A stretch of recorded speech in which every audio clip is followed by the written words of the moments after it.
Yes, good afternoon everybody on Ars Electronica. I'm Christophe De Jaeger. I work for the Center for Fine Arts, for BOZAR Lab. We're welcoming you today in the Salle Bertouille, which is a very small space in our center to have a discussion on Studiotopia. Next to me, I have two scientists and two artists, and we're going to take you into a discussion on collaboration on art, science, and technology this afternoon.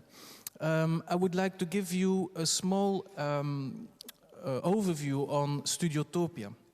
It's a European research project that we have founded with 8 international partners. This is the Onassis Foundation in Athens, Lasnia Center for Contemporary Art in Poland, the Cultural Center of Cluj in Romania, of course Ars Electronica, also the Center for Fine Arts, Gluon and Laborel. It was the outcome of a long research into how residencies are taking place in the States as well as in Europe. And we came to the conclusion that if we talk about residencies for artists, it were mostly artists who went into the research facilities of universities or in the R&D departments of companies.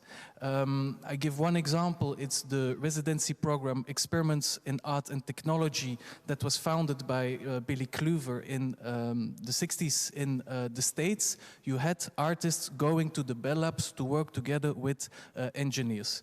Mostly the outcome were works of art that were then presented in festivals or in exhibition events, such as in the Armory show. We thought that this was very interesting. We have in Europe a similar program today, which is called START, Science, Technology and Art. You can find more information on the general site, start.eu. This is also a program where they send artists to companies because they believe that the collaboration with artists leads to more humane technologies and also progress in the end, which is much more than innovation. But Studiotopia is a reversal model. So we give artists, 13 artists in this case, the opportunity to invite scientists into their studio. I think artists are critical antennae of our society, and they are big communicators also towards the public. But in order to have an objective view and a critical view on the latest developments in science and technology, they have to be able to understand it. And this is what happens with discussions with high professionals in the studios. I also think Studiotopia is really interesting for the scientists because we bring them out of their environment, out of the labs, and we confront them with alternative views on the world. In a moment where our world is confronted with extremely big challenges, going from climate, going to our economical models, going to our health with the COVID, I think it is necessary that people from different fields come together, be it philosophers, ethicists, artists, engineers, researchers, and that we try to build another worldview for tomorrow, or that we together repair the future. We have organized one film for all of you that will take around 70 minutes, and you will see how both artists Kuang-Yi Ku and Sandra Lorenzi take the bus from BOZAR to the Research Institute for Life Sciences and Biotech in Ghent, where they meet different researchers in their labs or in the fields where they were working. It was the first confrontation between the scientists and the artists, and on the basis of this first meeting, Sandra and Kuang-Yi will invite the researchers to their studios to start to have further communications on very essential topics. So I invite you all on our journey to Ghent, and we see all of you back in 70 minutes.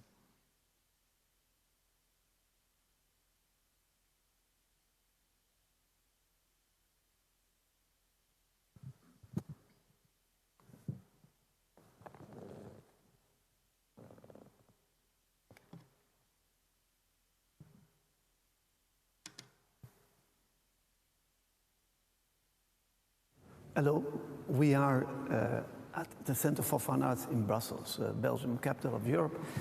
In this empty space of BOZAR, the Sculpture Hall, where we try to recover of a global crisis. And in the frame of Studiotopia, we try to bring together the art and science community. BOZAR has a mission since 100 years. It's not an interdisciplinary approach, but intersectoral approach between art and science, but also with the political and the economic community. There is a sense of urgency. We need to act. We need to have also a critical approach to the political vision to solve this problem and to come with new utopias for the future. And so the art and science community can really bring some ideas and a form of salvation. And that's really the project where as BOZAR, as a partner, we are involved in these reflections and project. So welcome everybody to the Studiotopia Program. This is a scientist in residency program that has been launched by BOZAR and a couple of international partners. And its goal is to invite scientists into the studio of artists. We have been launching this program together with Onassis and as Electronica before the outbreak of the COVID crisis. And I think that in the light of what's happening today, the different ecological, institutional, or even economical crises that we are facing, it's really important that artists have the opportunity to invite scientists into their studio to discuss these problems. Today we are going to take all of you on a journey to the Institution for Biotechnology in Ghent, where they work a lot on genetics. And this is something that Kuang-Yi Ku and Sandra Lorenzi, both of the artists, are really interested in. And together with the scientists, you will see how they discuss the future relations or the contemporary relations between the natural environment, between humans and the technology we create. Because it's in this balance that we will have to define the present or the future. So I think this is a good start for the discussions, and I would like to invite all of you to go now on a journey to Ghent together with both of the artists. Thank you. Then you put it under your like this goes under your shirt and it goes up here. Can you talk once? Is it okay? Wait, I just check. Yeah, one more time. The sound is okay or not? Yeah, the sound is yeah. Okay, can you talk once? Yeah. Can you hear the sound of music? Do we also test when we talk without the mask? Do we need? Yeah, maybe we can listen to you without mask. Is it? Alors, est-ce que ça marche? Oui, ça marche mieux. Ça marche mieux, hein? Bah ouais.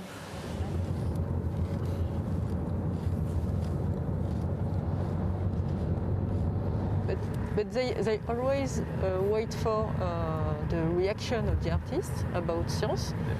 But I would like to have the reaction about the scientist about art. No? This is also interesting. Yeah.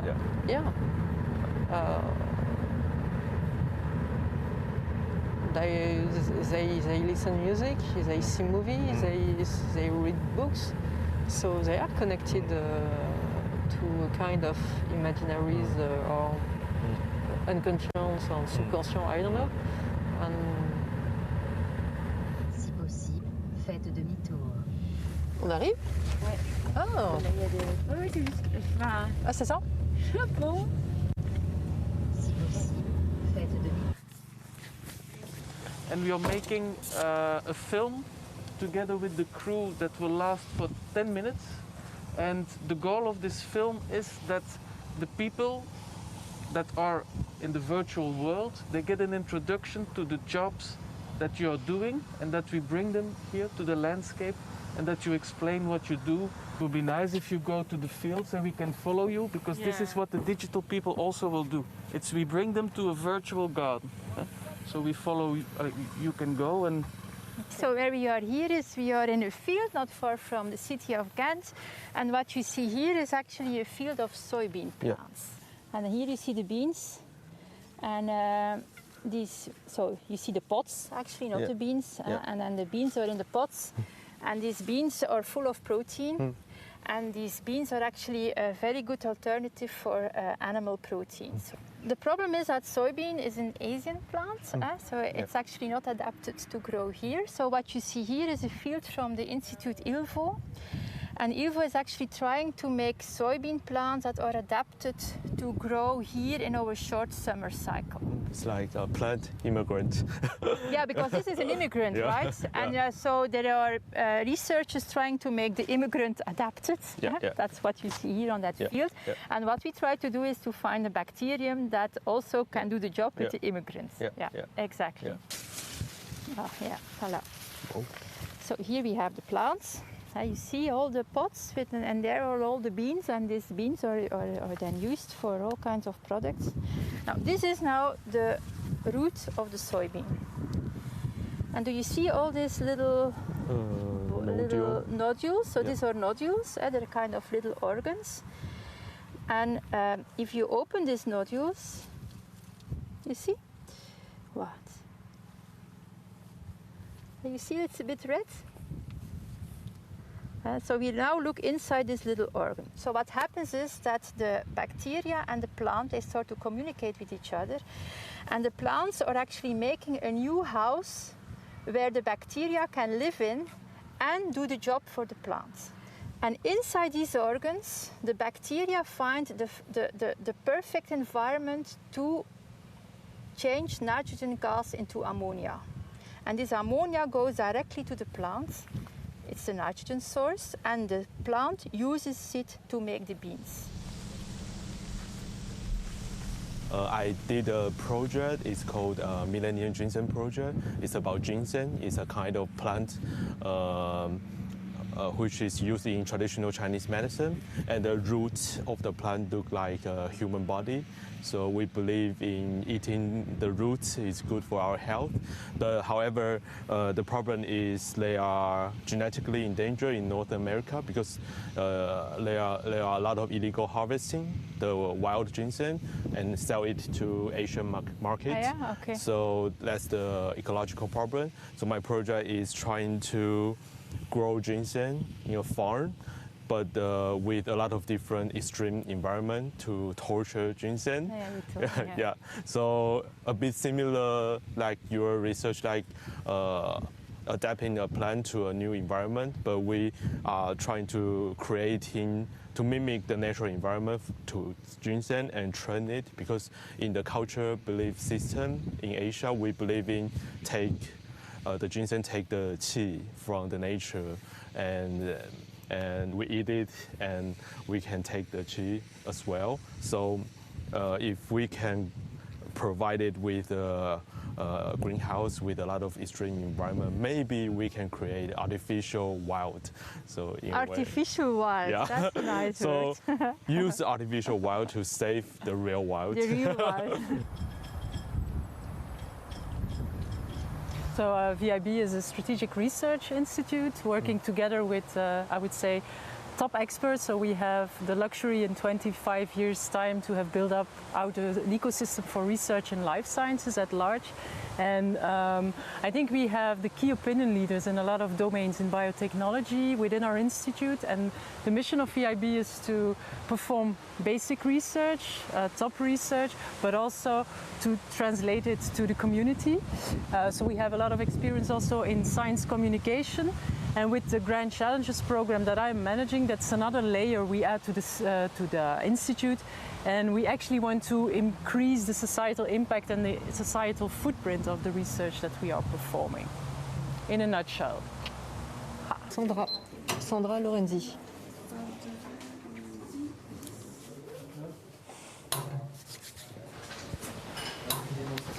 Thank you very much.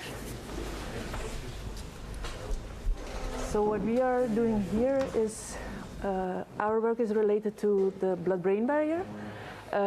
If you look to our brain, it is a very sensitive organ, and there's a need for this barrier to be present, because it would be dangerous, of course, if everything inside our blood can just reach the brain. So this barrier is very important. And what we are interested in is what happens to this barrier in disease conditions, because if it's open, then it's dangerous for the brain. And we're also very much interested in getting therapeutics into the brain, because since you have this barrier, it's not only blocking dangerous molecules, but also molecules that you want to get into the brain for example, a therapy. What we are trying to do is looking at the natural mechanisms that occur, because of course, while dangerous molecules should not enter the brain, the brain needs nutrients and specific molecules. So there are mechanisms that really are present at this barrier, and what happens is these molecules take something from the blood, a nutrient for example, transport it across this barrier and then deliver it to the brain. And we really want to hijack these mechanisms, and use it as a way to get these therapeutics into the brain. So I used to work with more science, human sciences, anthropology, archaeology, but not science like that, very appliqué. Me, you have to know that I have a philosophical parcours. I make philosophical studies, and I have three approaches in my work: transhistorical, energetic. So I practice with the stone, lithotherapy. So I'm interested about the question of the life, in the inert, the difference on the inert and the life. After all, I have fictional work. So I write poetry. Like stories, and in my stories you can find all the elements of the world, human beings, animals, stones, who speak together to recreate a kind of environment where everything is in connection, in a relation. Me, I'm in the brain. If you look to the brain, everything is connected. There are so many cells there, and they interconnect. It's the reason that I'm very interested about this question. And when you talk about war, I make a project. The name is Prospective des murs. It's perspective of the walls, but very literally, with building walls with stones. And, but the metaphor of the stone, of the walls, is very interesting, because a wall is always ambivalent symbol. You know, it protects, but it separates. It's a bit the same for the therapeutics. Exactly. Exactly. I'm wondering, like, when you received the invitation to have the video shooting, it's an art science collaboration program, that's it. How do you see the art science collaboration, and what kind of things are you imagining, these kind of things, and what's your expectation from these things? What I imagine. Okay. Well, the reason why I think it's an interesting point of view, because as I told you already, we both use our creativity to create things, to analyze things, to view things. So I think I will get a new viewpoint from you. So the whole idea you just mentioned about the immigrant plant, I mean, it's a perfect I would say example case, because it's true what you say, it's really true what you say. So it's actually this kind of interaction I really like.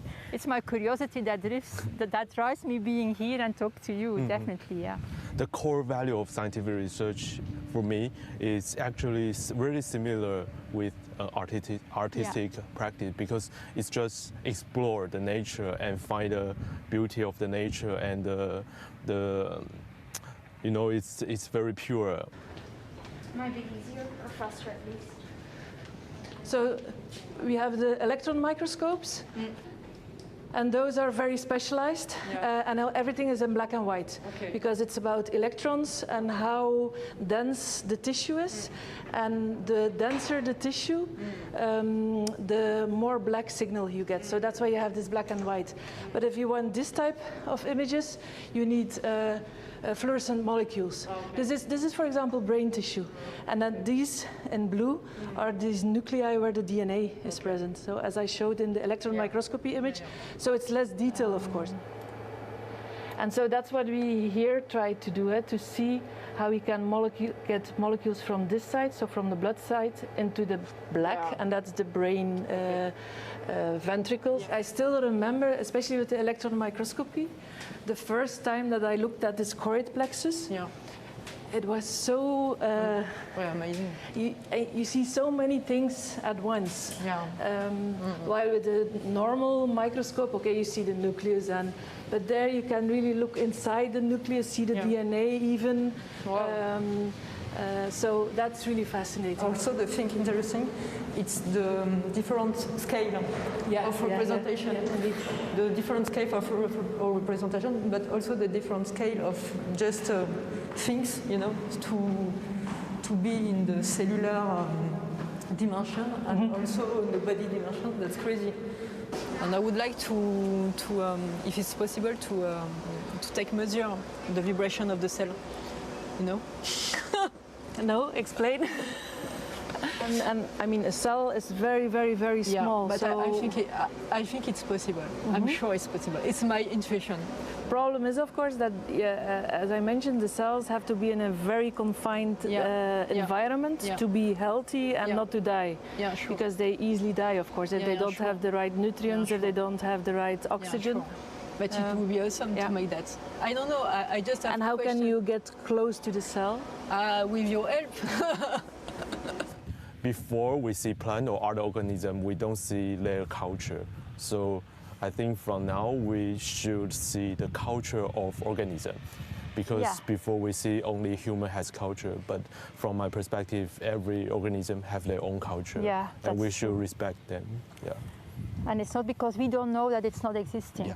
Yeah, that's a very important thing. Yeah. They have their wisdom. They also have their wisdom, exactly. Yeah. And scientific research can help us to understand their wisdom. And they're usually much more clever than we are. Yeah, I think plants definitely are smarter than us.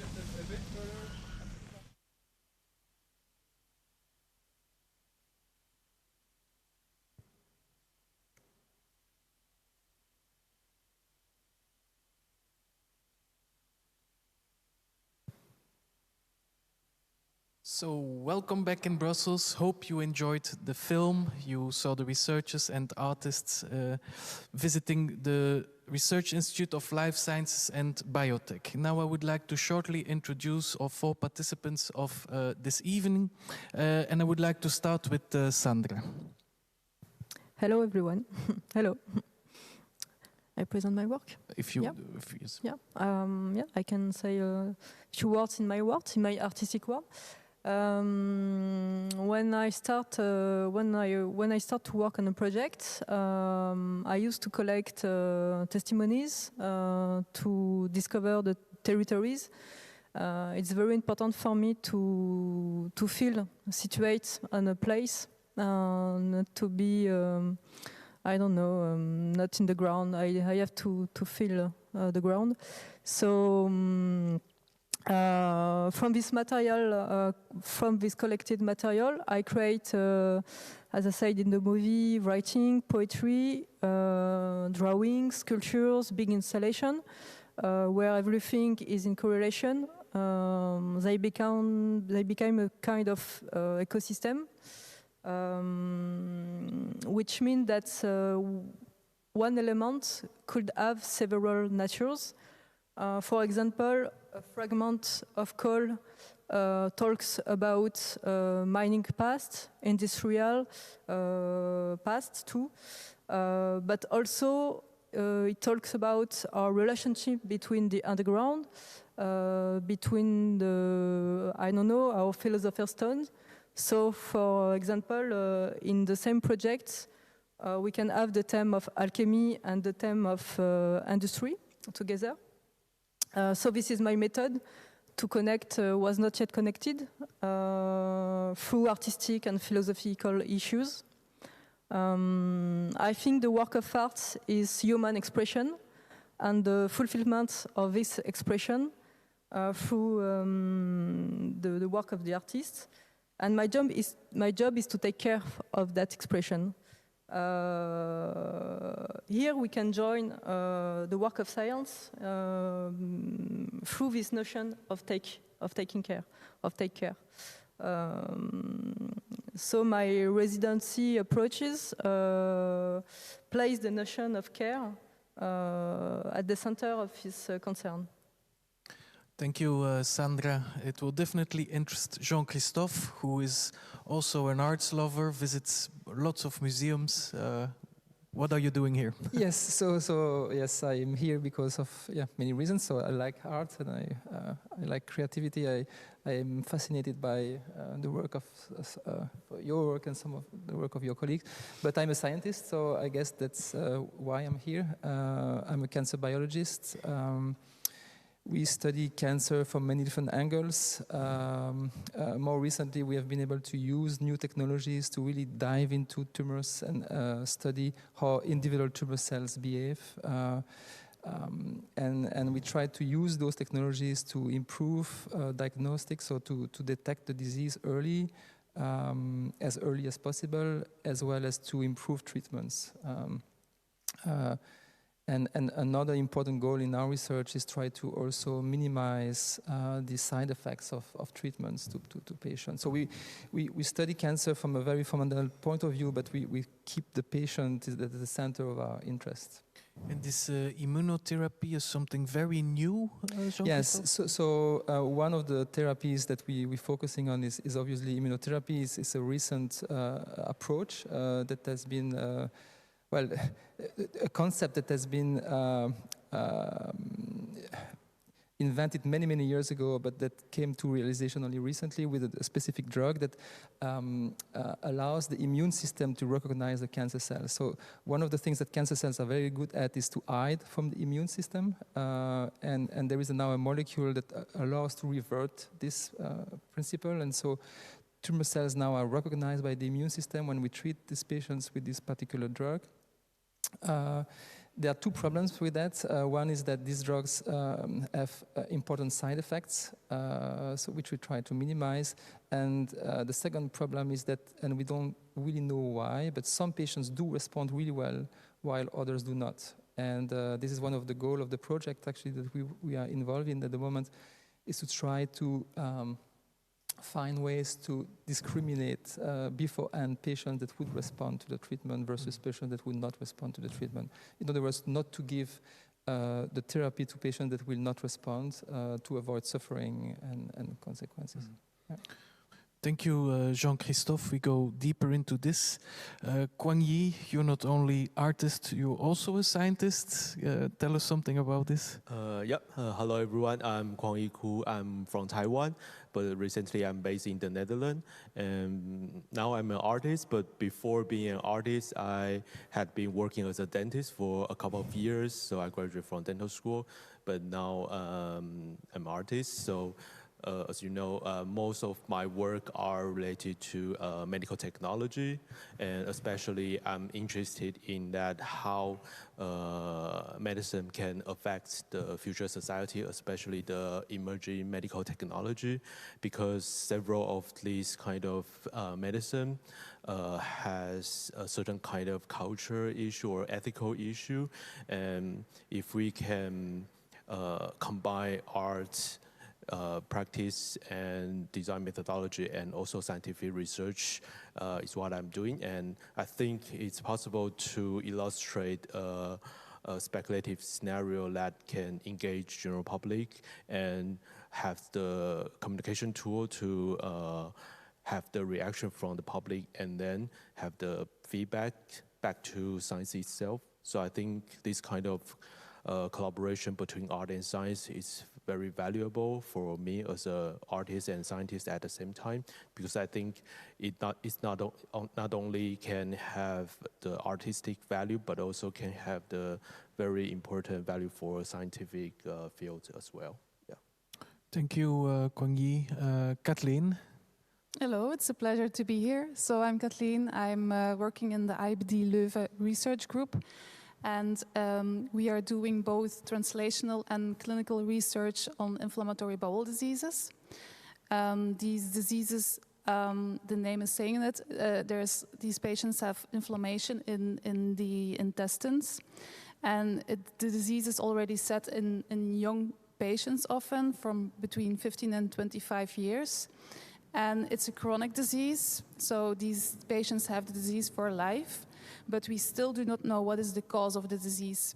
And in our lab, we are doing research to get more insights in the pathogenesis of this disease. And we are also looking whether we can improve the current therapies. These are now based on treating more like the symptoms and reducing the inflammation. But we are now also doing a new project because from the last years we learned that the microbiota from the intestinal microbiota play an important role in these diseases. What is the microbiota, Kathleen? The microbiota, these are like small microorganisms living in the gut. These are bacteria, viruses, yeasts, and they are there in the gut because of your health. They digest food, make vitamins, and they're important for people. But in patients with IBD, we see that the microbiota in these patients is that there is an imbalance between the beneficial and the harmful bacteria. And we know this from recent studies. And what we are now trying to do in a project is to manipulate the microbiota to restore, we call this dysbiotic, this imbalance, to restore this dysbiotic microbiota by using different strategies, and we hope that we can then find a new treatment for the patients and hopefully in the future also a cure. Mm-hmm. Thank you, Kathleen. Maybe we can touch upon a first topic, which is the notion of creativity. We always say that artists are the creative players in our world, which is definitely true, but creativity is, of course, not limited to the arts. I think if you are a lawyer or a doctor or a researcher, you need also different forms of creativity. So, Jean-Christophe, how do you get your sparkles in your research? That's an interesting question. So, well, from all sources, from many different sources, obviously science is a slow process. So we are inspired by our colleagues. We exchange a lot. We sometimes argue, but that helps to go to ask the next question. And one of the things that I've realized over the last few years is that science and research is something that you need to be very passionate about, and it's very demanding, and we spend a lot of time and energy thinking about the problem that we decide to work on. And we have a tendency to focus too much maybe and not just take some distance and look at the big picture. And I think that, for example, events such like this one is something that could be inspiring, and simply the fact of trying to explain to a public, general audience what we do is helpful. I think I have been inspired by some artists, as you said. I'm interested in modern art. Can you give some examples? It's often something that relates to color, to beauty, and we take a lot of images in our lab. Some of those you've seen, they're pretty colorful. And seeing how some artists depict, nature in different ways is inspiring. One of the disciplines, and you're talking about creativity in science, is also about developing new methodologies and techniques to tackle the same problem. Mm-hmm. In fact, we have seen this a lot lately. There's a huge evolutions in technologies, and this comes from often very creative minds, engineers that think about how to overcome some limitations. So science is full of creative people, mm-hmm. Absolutely. Kuang-Yi, you have been working already with different research institutions. Can you explain a little bit how you collaborate? Because art-science collaboration is, of course, not only the visualization of research or only the communication of research.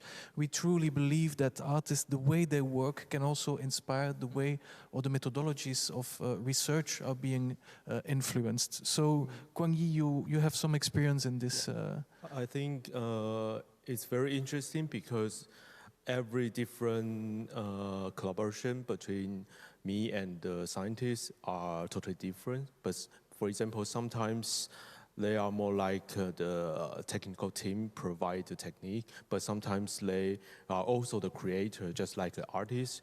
They work with me and we co-create an art project. So, but it's not right and wrong. It's more like each of the different collaboration has its own value. It's totally different. And I think from my perspective, it's very important to engage art and science together because contemporary art has this criticality. It's not only talk about the aesthetic or the beauty of the art, but more like how to use art as a tool to reflect the problem or the social issue in our contemporary society. And I think this criticality is very important for science itself because, of course, being a scientific researcher, you have to have creativity to do your science work. But sometimes when I was a scientific researcher, I see the limitation in science world because there's the regulation you have to follow, you have to obey. But art allow me to break the rule, to challenge the system of the science. I can be very crazy. I can be very free to imagine what I want to imagine. And I think that's the most important thing for me to do the art science collaboration. Yeah. To break the systems, to indeed. And there was, of course, already an interesting interaction between Sandra and Kathleen. So Sandra is really, from her artistic practice, specializing in energetic practices and alternative medicines, which is, of course, relatively very controversial in the scientific world. Can you say something more about your take on this energetic practices? Yeah. I received this heritage from my grandmother, who was a medium.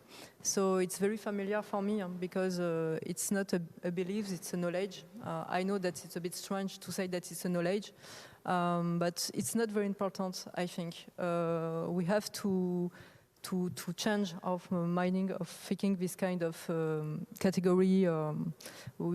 It's perhaps just practice, you know. When you practice science, I practice arts, and you can practice the energetic. And for example, when I work on a project, I can use I don't know a labradorite. It's a stone. Malachite, or I don't obsidian, and all this stone has specific qualities that influence me in different way, and I can use it for make a drawing, for create stories, or for me, for my health. So I would like to open this way in the collaboration with the scientists. I don't think it's important to ask if it exists or not. We have to let. It's not important, this question, this binaries question, right or wrong. I think the question is what kind of practice make us in movement. I was talking about expression. Perhaps a cancer cell, has a type of expression. I don't know if you can say that in scientist practices, but perhaps if there is an expression, we perhaps we can measure the vibration of the expression. So I would like to test that. And we know, for example, in hospital, there is alternative therapies who helps patients to fight against the cancer. For example, sophrology, meditation, Qigong, Tai Chi, etc., etc. All energetic approaches. So you have people who works on subtle bodies. That's the expression, because we have one physical bodies and several bodies who are invisible. So in my art, I try to democratize the relationship between the kind of bodies. Yeah. Okay, And thank you, Sandra, for this more detailed explication of these alternative practices. And I was wondering, with two hardcore scientists in a way here present, is there some openness of both of you towards this way of thinking? Maybe I start with Kathleen. Well, we're now going into the direction of pseudoscience, which is not science. And I think as a scientist, I have to stress out that belief is not science, and this is an entire different area that we are, as scientists, not really familiar with. And I think in science, one of the most important values is objectivity. And I think in these alternative therapies, like with the energy flow and stuff, this is more like a subjective thing. But yeah, I think, of course, it would be interesting for maybe to, as a scientist, also to look into that and try to make proof, because as long as something is not proven, it's not true. And but of course, it's really hard because it's so subjective to make proof of it. And I think this is what is holding scientists back from these alternative therapies. Yeah, so I agree with what you said. We come from far. We believe on facts, so we need to see, and only believe what we see and what we measure. And so now, of course, some of those are very ancient beliefs that may have some interesting aspect to it, meaning that there may be some biological processes behind some of the beliefs. So, for example, you were talking about microbiota, for example. There is very important studies lately showing that the composition of a microbiota can influence response to specific therapies, and these are very serious scientific results. And I would be more keen to think about these alternative way of thinking. Linking this back to real biology, and maybe something it would be interesting to explore there. Thanks, I have a consideration, but first I would like to hear Kuang-Yi. What's your take on such practices? I think maybe one of my previous work could be an example, because I did some project regarding Chinese medicine, and one of them is tiger penis project. And because in Chinese medicine, some of the medication are from animals' organ, and people believe in eating this kind of animal organ is good for our health. And however, it's kind of not science. Maybe it's more like cultural belief system. However, it's causing problem because a lot of animals are endangered. And my project is trying to use biotechnology like genetic modification, tissue culture, and 3D bioprinting to artificially design a hybrid penis, which is stronger, culturally stronger than tiger penis, to replace the culture of eating tiger. So in this case, use biotechnology to design, to create artificial food or medication served for Chinese medicine, but at the same time protect the endangered species. I mean, in this case, I think this kind of alternative therapy or alternative medicine, I think it does have the cultural value in the history, and I think we don't want to get rid of all of it, but of course it has their own problem, but it's not that binary, like choose science or culture, more like how to find a harmony or balance between both of them. So my works kind of combine biotechnology and the traditional culture of medicine in Asia, and try to propose a new innovation, art, whatever you call it. It's something new, and I think it could be a way to solve this complex problem which involve the cultural issue, but it also can have the benefit to science. Yeah, so I think this kind of combination is quite interesting.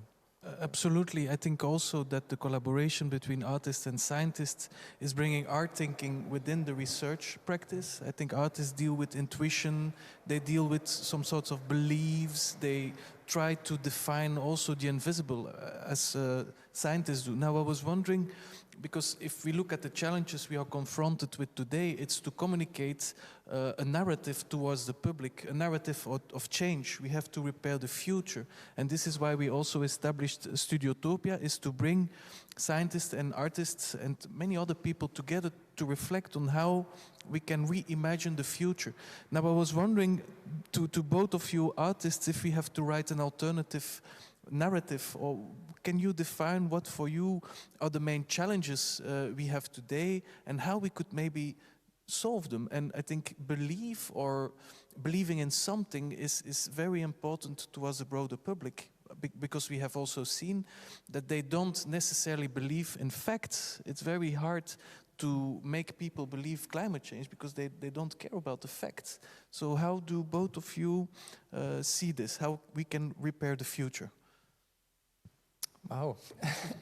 and I guess, so the question does not relate to our work in particular, or cancer biology in particular. It's just to...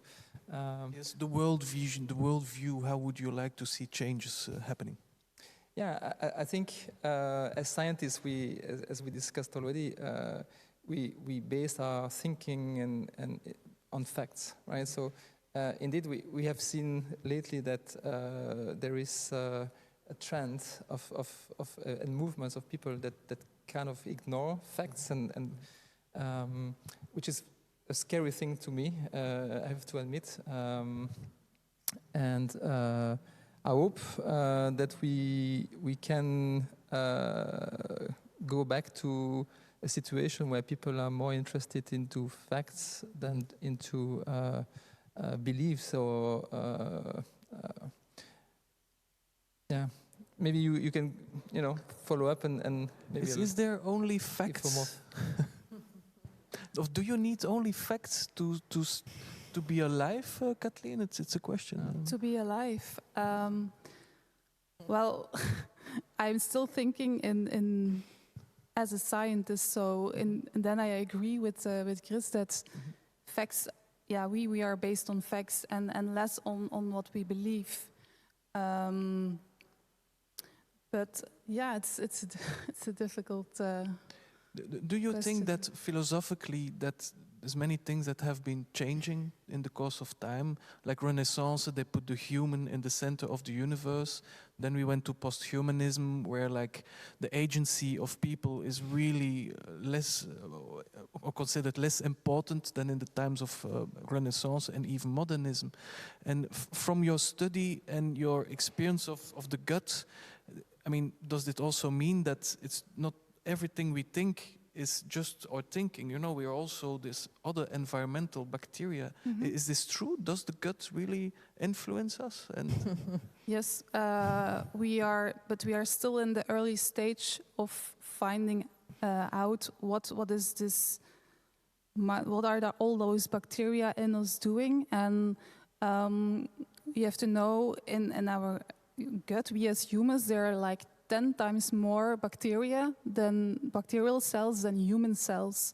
So we can start thinking, are we human or are we living bacteria? And I think this is maybe a new philosophy, and that we also have to see like that our microbiome is actually like a second organ. And there's, it's new findings in science, but recently the group of Jeroen Raas, they found, for instance, an association between the microbiota, the gut microbiota, and depression.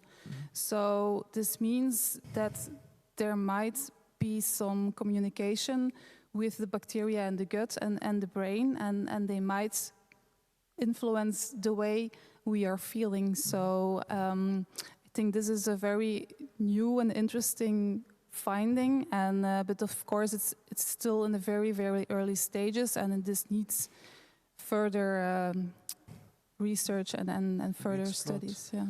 Kuang-Yi, Yeah, I think this kind of new research kind of have an influence on the definition of human, just like what you mentioned. Like, if we coexist with the bacteria, are we human? Or, for example, like if I change my microbiota because of my disease, because I want to be treated, and I change it by the treatment, and after the treatment, am I still me? So these kind of things make me rethink, like science is, of course, it's about fact, it's about objectivity, but sometimes the result or the outcome from the scientific research, it might cause the philosophical issue or maybe other ethical or cultural issue. Not only definition of ourselves, but also sometimes our relationship with the natural environment or the whole society.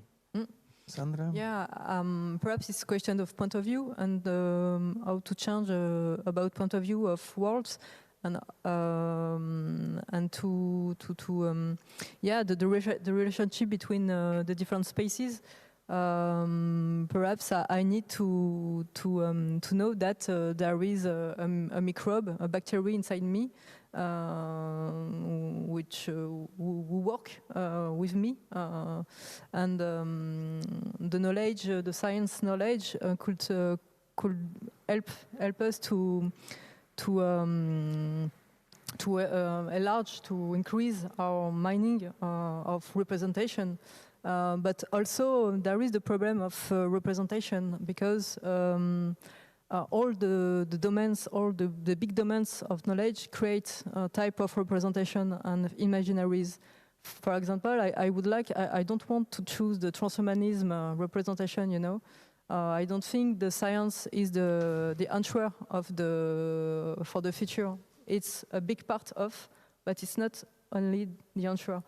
As the technological progress, the question of the progress, we have to change our mind about it. Do you need progress? I'm not sure. I think arts here are the good way to change the point of view of this kind of imaginaries that we don't really know. They are in work, and sometimes against us. Yeah, I think it's a battle. It's kind of battle. We have to choose a camp. Do you want to follow the transhumanism project, or do you want to, I don't know, to accept that we will die? But that we will be. Sorry. We will die, you know. So, but in this time, we can make things to accept all the bodies and to go to see microbes and yeah. Jean-Christophe, I was wondering what you think about this. Yeah, so again, we come from very different worlds, and you raised a very interesting question that I still need to think about, whether or not we need progress, whether we need technologies. My entire work and life is based on using these new technologies and trying to solve health problems with those technologies. So So we would need to discuss this. But you further. do, Yes, you do that's good. believe that if we go into this system and bacteria and how nature creates that, there must be some sort of force. At least I would need to think about this force, about something I can't define, in order to stay alive. Sometimes both of you also have existential doubts, I think, and is science enough then to be happy in life? That's maybe a very naive question, but I mean, awful things happen to us. Yes. So being a scientist is hard because we try to solve problems and we try to understand everything with facts, and we try to measure, and that's maybe where things become different there. So if we try to explain an observation, we will go back to measuring facts, and we only reason in this way. At least we are trained for reasoning in this way, and so that's how this maybe interaction could be very interesting for us. Is how we could come in between and thinking about ways to take some distance from that. But there's one of the persons from that are following us online asks us is how do we communicate science towards the larger public? How do we make them sensitive for what the science world is doing?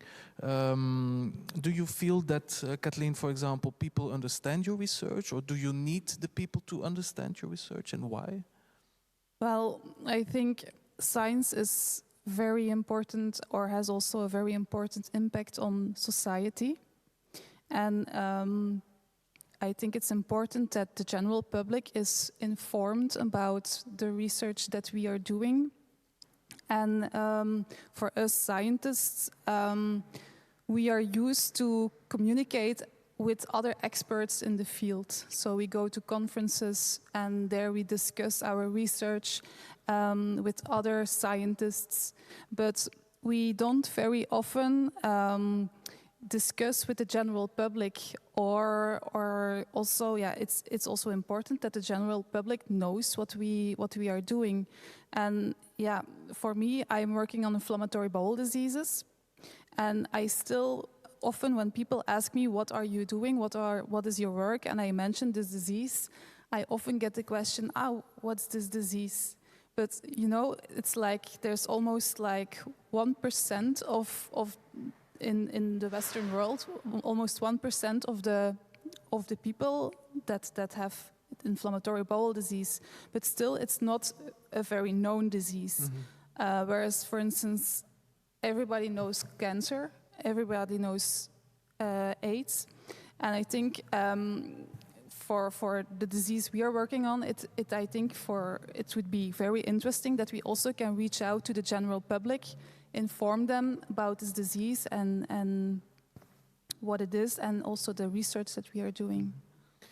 Kuang-Yi, how could you function as or to make more connections between scientists, artists, and the public? What sort of strategies do you have in place? I think from my personal perspective, no matter what I'm doing in science or arts, for me, communicating with general public is very important for myself, because I think, especially just like what I mentioned, sometimes I present my project of art science collaboration to the public, and I receive lots of different reaction and feedback from the public, and these feedbacks are the new inspiration for my next project, and sometimes it's also new inspiration for a lot of scientists that I'm collaborating with. For example, I did a project about how to use dentistry to design sex toy, and it's quite provocative because you do a sex project with a dentist and medical doctor, and it sounds very weird things. But after I present my project and I got some feedback from dental health people, because my design and my art also has the function for preventing HPV infection during oral sex. So it's also has the connection and the value to the science person as well. But without this collaboration, we cannot come up with a new idea or new inspiration. Because of the collaboration, we bring crazy or creative things with scientists and dentists, and we do together, and then we can have the outcome. So I think, and also we present it to the public, and we found out that each of the public and each of the person have different idea of the sex toy. So after the presentation, we find out that our design is too subjective. So we need to co-design with the public, and then we have the next step of this project. So communicating with the public also has the certain value for myself and also for scientists. Jean-Christophe, you told me that an immunotherapy is, of course, something people are very scared of, because the public for you is also the patients, of course. I think artists can be really useful into communicating between scientists and the patients. How would both of you collaborate, for example, and what would be the need for you in your relation with patients? So in terms of communication, so we do a lot. So we try to explain what we do through different medias, different channels, but and we reach out to patients. So our work is connected to patients. Obviously, we do cancer research, so we get samples from the patients to the lab, so we have a lot of interactions with pathologists and clinicians who are in direct contact with the patients. So there are different channels. What I still think we would need to do a bit more is indeed to not simply explain what we do and the main results, but maybe the consequences and to be a bit more educative in terms of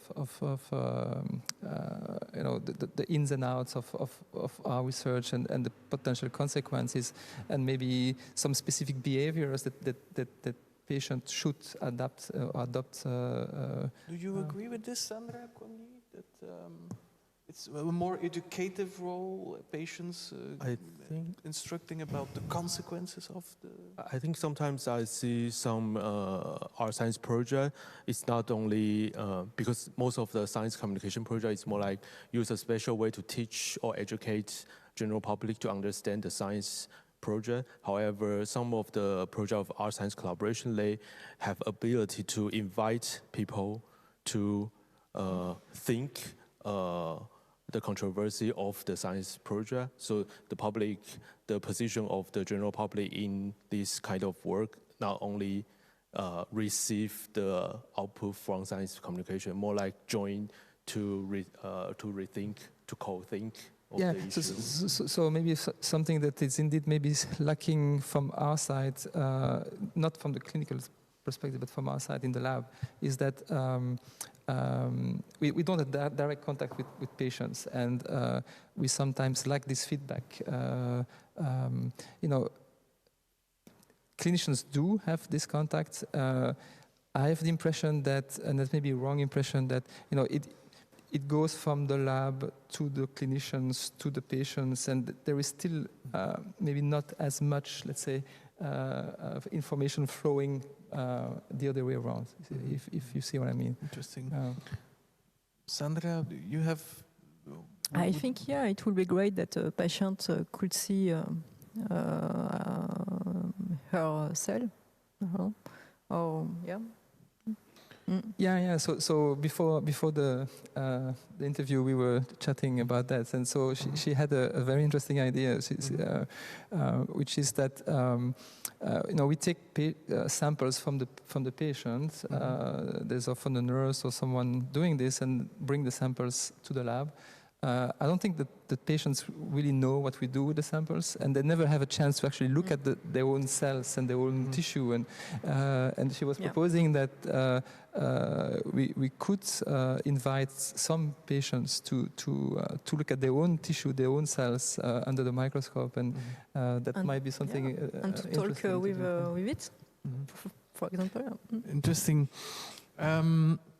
maybe let's go to, it's an easier question that we have online, and it's a question about how this relationship between science and art can be incorporated in education, for example, at university or in schools. How would you see this, Kuang-Yi? How could we communicate, for example, microbiology or cancer research through arts in education? I think because recently I'm writing an article about how high school teachers teach students about art science collaboration. I found it's very interesting because mostly we do this kind of project only in university level, and we collaborate with scientists. And also I teach bioart in art school, but they are all college students. So at this time, when I interview a teacher in high school in the Netherlands, and they think this is very valuable for them to teach kids in high school and middle school how to do a thing without the disciplinary boundary. So they, as an art teacher, they collaborate with a math teacher, biology teacher, and they co-design the program for the kids. And so within the educational program, they are not separated to math, biology, or art. So they more like do an assignment, but with multiple methodology. And I think it's very interesting. And when I see some teachers have already started to do this kind of education in high school, I think it's very important.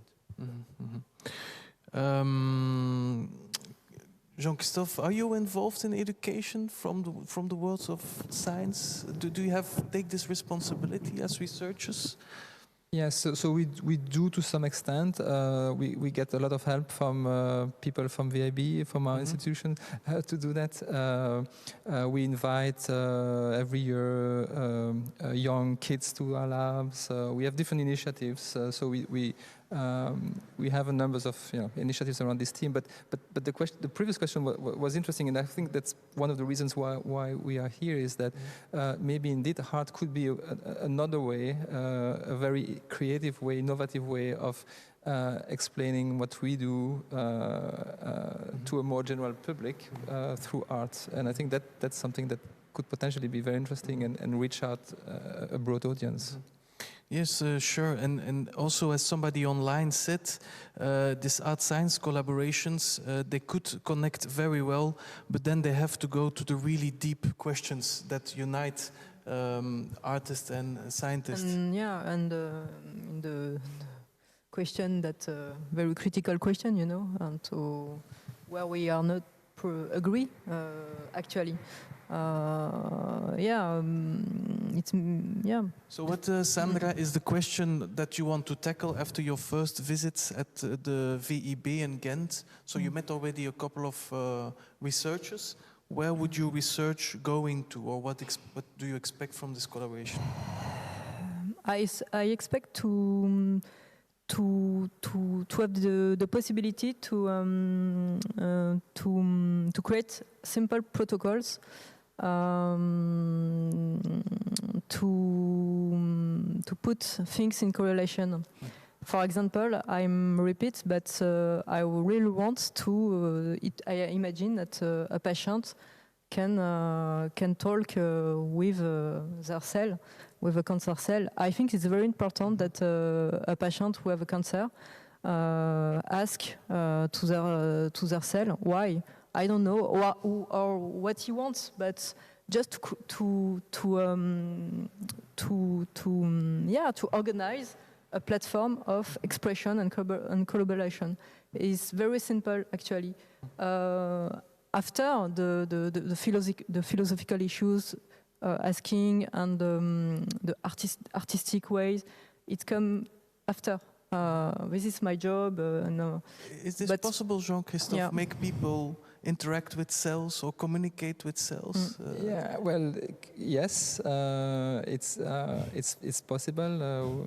We work on this melanoma, so it's a form of skin cancer. So these are lesions that are visible, and so we could potentially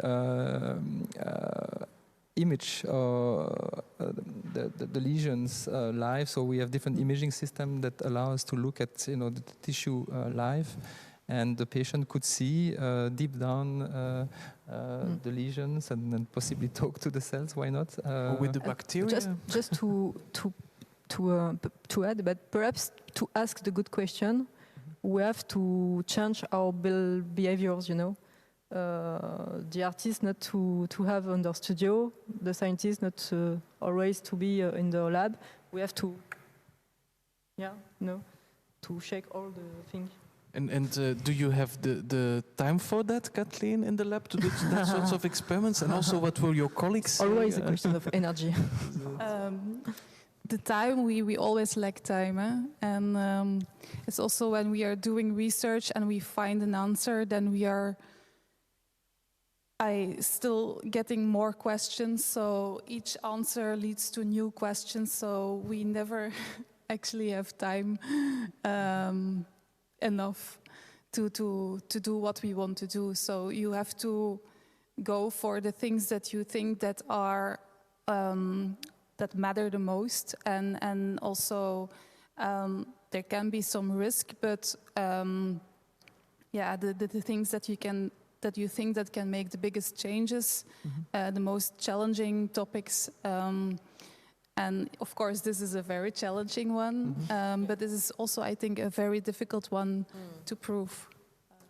But don't you think that sort of strategies of Sandra going into the lab, trying to find things, communicate with cells or with bacteria, that it could lead to other approaches or maybe innovation that you would otherwise not have thought of? Yeah, but if we are talking about the microbiota, there is already a crosstalk between the host, the human, and the microbiota. There's continuous talking to each other.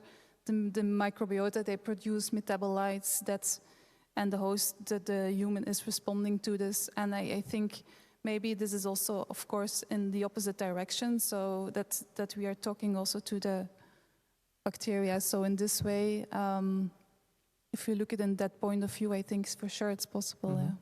Jean-Christophe, would it help your research? I'm not sure. It would maybe help us to think about ways, for example, to look at cells in a different way. But it's certainly something that could be interesting to pursue. And you would have the time for that? Time is indeed an issue. As I said, we as scientists very passionate about what we do and very focused and work very hard. But no, we could make time for such an interesting project. I think we should. We have a very interesting question here, and it goes towards of course, we're not only living in Europe, but there's also research and arts in many different countries. And what about our public and less developed countries? So this goes even further than what we are discussing here. How can we also, for example, people in Asia or Africa, or less developed countries, it's even hard to comprehend there the very basic technology. Should we not be more responsible to engage them in our research? This is, of course, something where arts could help also. Kuang-Yi. I think within in different region or different area, they have their own culture, and when it comes to art science collaboration, I think they also have their own style, and it's not that impossible to do art science collaboration in non-Western world, because as I know, in some of the area, like in Asia, there a lot of artists also collaborate with scientists, but sometimes the topic will be a bit different from what I experienced in Western Europe, for example. Like I was visiting Indonesia in 2014, and it's called Bacteria Lab, this activity, and I saw the local artists use technology and creatively to solve some local environmental issue, like the volcano, the forest, the river. They have a bit this kind of pollution or these kind of things in the river, so they use DIY biology to extract the water from the river and to use this way to examine the microorganism in the water. And because these artists have this idea of DIY biology or bioart, these kind of things, you can creatively use biology to interact with your environment, your society. So they have the opportunity to solve their local problem. So I think our science collaboration is not a privilege for a developed country. It's also very important for non-Western world to have the opportunity to explore other possibility. But of course, in different regions, they have their own culture. So the outcome of our science collaboration sometimes is quite different. Yeah. Have you been outside Europe, Sandra? Going to Proche-Orient. Many times in Proche-Orient, in Lebanon, Palestine, and in Asia too, in Vietnam and Japan. I'm very interested about the Oriental meaning, thinking, especially Japanese and Chinese, the philosophy, traditional Chinese and Japanese. So, but I don't really know the approach, the scientific approach in these countries. So I'm very interested to discover that, because I can imagine it's very different than the Europe. So it will be great to work perhaps with Taipei. I think, by the way, recently in China or Japan or Korea, in some of the Asian countries, they also have the leading science institution, and they have the most advanced technology as well. And they when they are doing this kind of new improvement of technology and science, sometimes it raises another layer of ethical question, because in Asia we have different religious system compared to Western country, so we have different kind of ethical issue. So sometimes maybe when we don't see it as is a problem, but maybe from Western perspective it's a problem, because you have the Christianity or something like that, but in some of the countries they don't have this religion. So the standard of ethical issue or the standard of the culture issue will be diverse in the globe. So to compare or to research the differences between different countries of doing our science collaboration, I think is very crucial, very important. So it needs a lot of preparation also with regards to the cultural context in which you implement. That's of course a big challenge. Also, Kuang-Yi, you were mentioning the fact of do-it-yourself biology, creating systems that people can easily use and learn, young people in less developed countries.